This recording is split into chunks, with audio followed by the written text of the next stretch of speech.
इधर राजधानी रायपुर में बीते दिनों से मौसम ने यात्रियों की परेशानी बढ़ा दी थी। तेज बारिश हुई, धुंध की वजह से रायपुर एयरपोर्ट पर विजिबिलिटी बेहद कम हो गई थी। इसके चलते बिजली भी गिरी और ऐसे में नेविगेशन सिस्टम एयरपोर्ट का फेल हुआ, तकनीकी दिक्कतें आई, जिससे एयर ट्रैफिक बुरी तरह से प्रभावित हुआ था। करीब 24 घंटे तक यात्रियों को काफी मशक्कत झेलनी पड़ी।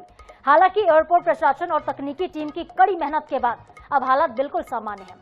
कल शाम से सभी फ्लाइट्स ने एक बार फिर से नियमित रूप से उड़ान भरना शुरू कर चुकी हैं और 4 से 5 फ्लाइटें थी जो देखिए पहले कैंसिल की गई थी।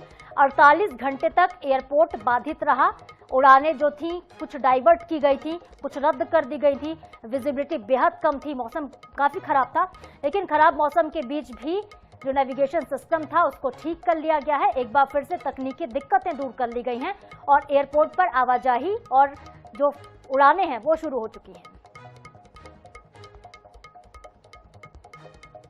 राजधानी रायपुर में बीते कुछ दिनों से मौसम काफी ज्यादा खराब चल रहा है, जिसकी वजह से राजधानी रायपुर से हवाई सेवा करने वाले यात्रियों को काफी ज्यादा दिक्कतों का सामना करना पड़ रहा है। एयरपोर्ट से जितने भी लोग हवाई सेवा कर रहे थे उनके लिए दिक्कतें बढ़ चुकी थी बीते 2 दिनों से, क्योंकि राजधानी रायपुर पहुंचने वाली 3 से 4 फ्लाइटों को जो है वो डाइवर्ट किया गया था। इनमें से कुछ फ्लाइटें दिल्ली से आ रही थी, कुछ फ्लाइटें बैंगलोर से आ रही थी, कुछ चेन्नई से आ रही थी, कुछ फ्लाइटें जो है वो इंदौर से आ रही थी और उन सभी फ्लाइटों को यहाँ रोक दिया गया था, डाइवर्ट कर दिया गया था, क्योंकि राजधानी रायपुर के एयरपोर्ट का जो विजिबिलिटी है वो काफी ज्यादा कम हो चुकी थी। उसके साथ साथ नेविगेशन सिस्टम जो है वो काफी ज्यादा दिक्कत दे रहा था। इसकी वजह से ही यात्रियों को जो है दिक्कतों का सामना करना पड़ रहा था और फ्लाइटों को डाइवर्ट किया गया था। लेकिन कल शाम से जो है वो सारी चीजें ठीक कर ली गई हैं। जितनी भी तकनीकी खराबी थी वो ठीक कर ली गई है। मौसम में सुधार के बाद जो है वो विजिबिलिटी भी ठीक हो चुकी है, जिसके बाद जितनी भी फ्लाइटें डाइवर्ट की गई थी वो सभी कल शाम राजधानी रायपुर पहुंच गई